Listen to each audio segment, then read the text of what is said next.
बयान 6। तेज सिंह चंद्रकांता और चपला का पता लगाने के लिए कुंवर वीरेंद्र सिंह से विदा हो फौज के हाथे के बाहर आए और सोचने लगे कि अब किधर जाए, कहाँ ढूंढे।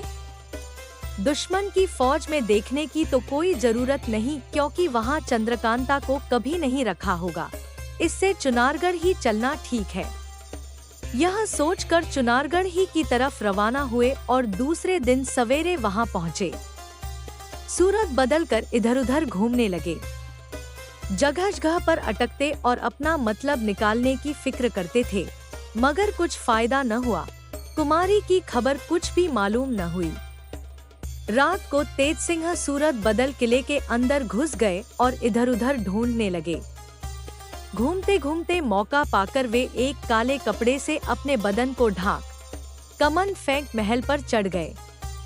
इस समय आधी रात जा चुकी होगी।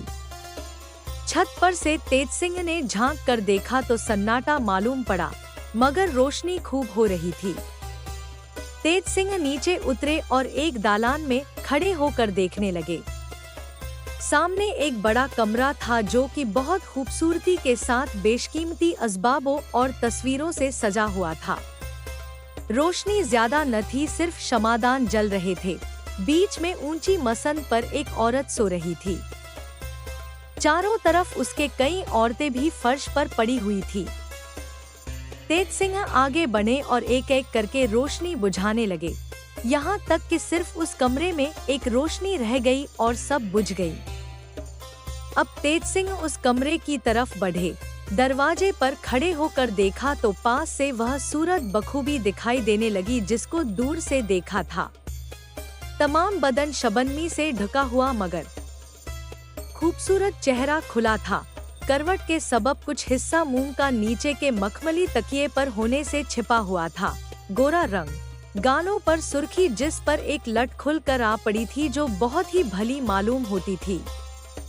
आँख के पास शायद किसी जख्म का घाव था, मगर यह भी भला मालूम होता था। तेज सिंह को यकीन हो गया कि बेशक महाराज शिवदत्त की रानी यही है। कुछ देर सोचने के बाद उन्होंने अपने बटुए में से कलमदवात और एक टुकड़ा कागज का निकाला और जल्दी से उस पर यह लिखा, न मालूम क्यों इस वक्त मेरा जी चंद्रकांता से मिलने को चाहता है। जो हो, मैं तो उससे मिलने जाती हूँ।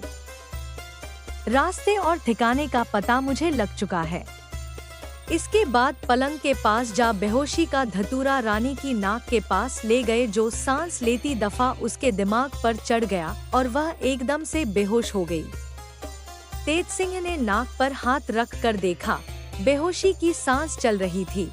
झट रानी को तो कपड़े में बांधा और पुर्जा जो लिखा था वह तकिए के नीचे रखा और वहां से उसी कमंद के जरिए से बाहर हुए और गंगा किनारे वाली खिड़की जो भीतर से बंद थी खोलकर तेजी के साथ पहाड़ी की तरफ निकल गए। बहुत दूर जा एक दर्रे में रानी को और ज्यादा बेहोश करके रख दिया और फिर लौटकर किले के दरवाजे पर एक तरफ किनारे छिपकर बैठ गए।